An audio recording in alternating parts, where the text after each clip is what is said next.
कानी बहू। किशोरी लाल जी के बेटे राघव की शादी की बात जगह जगह चल रही थी, लेकिन किशोरी लाल जी को कोई लड़की पसंद ही नहीं आती थी। और उसकी एक ही वजह थी, किशोरी लाल जी का लालची होना। उनको लड़की वालों से मोटा दहेज चाहिए था और इसी चक्कर में एक दिन वो एक बहुत पैसे वाले के घर अपने बेटे का रिश्ता लेकर पहुंचे। उस आदमी का नाम था ओम प्रकाश। देखिए किशोरी लाल जी, मेरी एक ही बेटी है और मेरी सारी संपत्ति जायदाद सब कुछ मेरी बेटी नैना का ही है। पापा, नाम से लगता है बहुत खूबसूरत होगी। कितना अच्छा नाम है ना, नैना।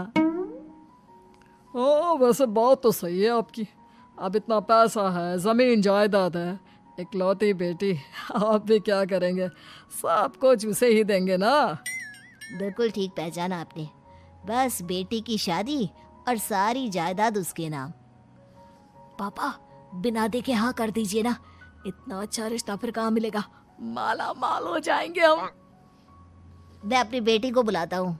अरे नहीं नहीं नहीं नहीं, आपकी बेटी का नाम नैना है, सुनकर ही लगता है बहुत सुंदर होगी। रहने दीजिए अंकल, मैं तो आपकी बेटी के नाम से ही इतना खुश हो गया हूँ कि उसे बिना देखे शादी करने को तैयार हूँ। अब तो मैं उसका चेहरा सीधे शादी के बाद ही देखूंगा। और इस तरह राघव नैना का चेहरा नहीं देखता और उससे शादी कर लेता है। शादी के बाद अपनी सुहाग रात पर जब राघव नैना का घूंघट उठाकर देखता है तो नैना की आंखें बंद थी। कितनी खूबसूरत हो तुम नैना, जरा अपनी आंखें खोलकर मेरी तरफ देखो तो सही। नहीं, मुझे शर्म आती है। अरे, मैंने तुम्हें शादी से पहले भी नहीं देखा, और अब अगर तुम आंखें खोलकर मुझे देखोगी भी नहीं तो मुझे अच्छा कैसे लगेगा? इससे पहले कि नैना अपनी आंखें खोलकर राघव की तरफ देखती, अचानक से लाइट चली गई और राघव नैना को पूरी तरह से देख भी नहीं पाया। अगली सुबह नैना राघव के लिए नाश्ता बनाकर लेकर आई। अरे ये क्या, आधा पराठा सीका हुआ है और आधा बिल्कुल कच्चा। ये तुमने क्या किया नैना? बहू, तुमने क्या आधा पराठा तवे से नीचे लटका कर रखा था, जो आधा सिका है और आधा कच्चा? मुझे जितना दिखेगा उतना ही तो सीखूंगी ना पापा जी। जहाँ जहाँ मुझे नजर आ रहा था वहाँ मैंने सीख लिया, जहाँ जहाँ नहीं दिखा वहाँ कच्चा रह गया होगा। इसका क्या मतलब है? ये कैसा मजाक कर रही है तुम? अरे बहू, तुमने इतना लंबा घूंघट क्यों लगाया हुआ है? देखो, हमारे घर में बहुओं को बेटी की तरह रखा जाता है, और फिर तुम तो इतना सारा माल लेकर आई हो। देखो, ये घूंघट डालकर रखने की कोई ज़रूरत नहीं है। हाँ नैना, पापा जी ठीक कह रहे हैं, तुम तो आराम से रहो, अपना ही घर समझो। नैना अचानक से अपना घूंघट उठा लेती है। अरे ये क्या पापा, नैना की तो एक आंख फूटी हुई है। नाम से नैना, लेकिन ये तो कानी बहू निकली। मेरे साथ धोखा हुआ है, धोखा। बिना दिखाए अपनी कानी लड़की मेरे संग ब्याह दी। मुझे कानी बीवी नहीं चाहिए। मुझे अभी ओम प्रकाश जी से बात करनी पड़ेगी। आखिर उन्होंने मेरे साथ ऐसा किया क्यों? अरे, आप लोगों ने ही तो पापा से कहा था कि आप लोग शादी से पहले मुझे देखना नहीं चाहते। अब मेरे पापा पर क्यों इल्जाम लगा रहे हैं? अरे लेकिन उन्हें बताना तो चाहिए था ना कि तुम कानी हो, एक आंख से तुम्हें दिखाई नहीं देता। किशोरी लाल और राघव नाराज होकर ओम प्रकाश को अपने घर बुलाते हैं। पापा जी, ये आपने क्या किया? शादी से पहले बताया क्यों नहीं कि नैना की आंखों में परेशानी है?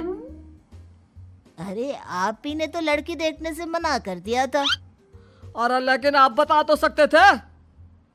आपको तो हमारी बेटी की प्रॉपर्टी चाहिए थी, वो भी पूरी की पूरी। अब क्या हुआ अगर उसे आधा दिखाई देता है? प्रॉपर्टी तो आपको पूरी मिल गई ना। अरे ये क्या बात हुई? मेरी शादी प्रॉपर्टी से नहीं, आपकी बेटी से हुई है। अब ये तो पहले सोचना चाहिए था, तब तो मेरी प्रॉपर्टी देखकर तुम्हारी जुबान लप लपा रही थी। लेकिन मैं कानी लड़की को अपनी बीवी बनाकर नहीं रख सकता। पापा, कुछ करिए ना आप। हाँ, करता हूँ।